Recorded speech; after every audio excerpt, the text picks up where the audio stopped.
Imagine stepping through a doorway in Rome in the middle of August. Outside, the stone streets radiate heat like an open oven. The sun presses down on your shoulders, and the air feels thick enough to touch. But the moment you cross the threshold into a private home, something changes. The air feels lighter. The light softens. Somewhere nearby, water trickles quietly. Within a few steps, you have gone from unbearable heat to something almost comfortable, and there is no machine humming anywhere to explain it.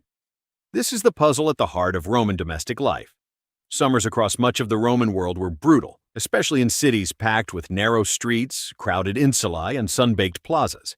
Heat could turn a home into a furnace, make sleep difficult, spoil food faster, and sap the energy of everyone inside. Yet without electricity, without fans, without anything resembling modern air conditioning, many Roman houses managed to stay noticeably cooler than the world outside their walls. How? The answer begins with the shape of the house itself. A wealthy Roman home was rarely built as a simple box facing the street.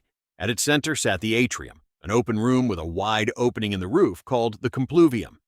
Sunlight poured through that opening, but the surrounding rooms sat in shadow, shielded by deep walls and covered walkways. Further inside, a peristyle courtyard extended the same idea, wrapping an open garden in shaded colonnades.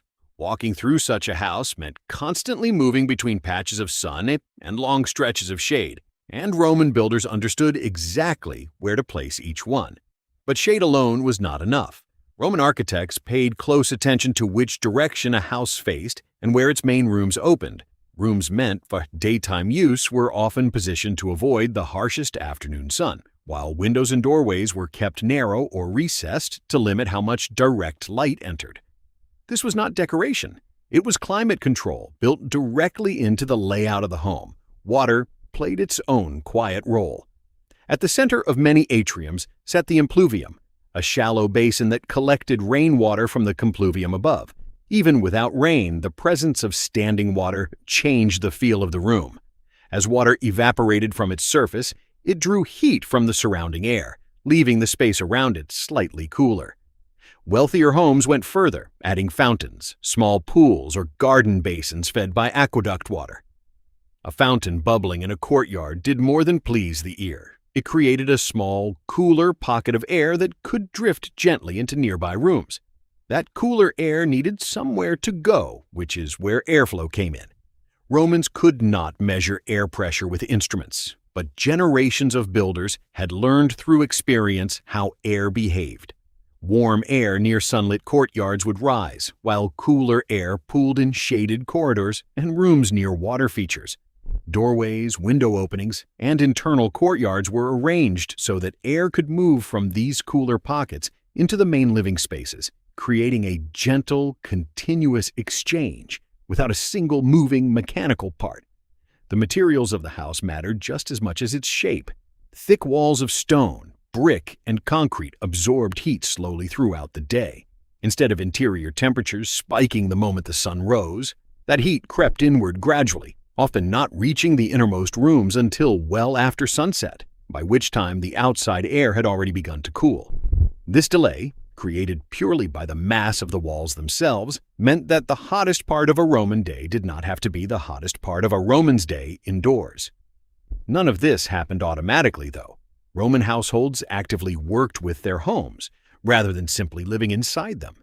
During the punishing midday hours, people retreated to the shaded rooms deepest in the house, away from sunlit courtyards. Some homes had underground or partially sunken rooms that stayed noticeably cooler, used for rest or storage when the heat above became unbearable. As the sun moved and the angle of shadows shifted, doors and shutters might be adjusted, opened here, closed there, following a rhythm shaped by daily experience rather than written instruction. No single element explains Roman cooling on its own. Shade without airflow would simply trap warm air. Airflow without thick walls would let outdoor heat rush straight in. Water without the right layout would evaporate uselessly into open sky. It was the combination shade working with airflow, airflow working with thermal mass working with human habit, that turned an ordinary house into a livable shelter against the summer sun. So, When we ask how Romans survived their summers without air conditioning, the honest answer is that they never invented one single device to defeat the heat. Instead, they built their entire way of living around it, shaping walls, courtyards, water, and daily routine into a single coordinated system. It is a reminder that comfort does not always come from more technology. Sometimes it comes from paying closer attention to the world you're already building in. Would you trade your air conditioner for a Roman-style home designed entirely around shade, water, and airflow?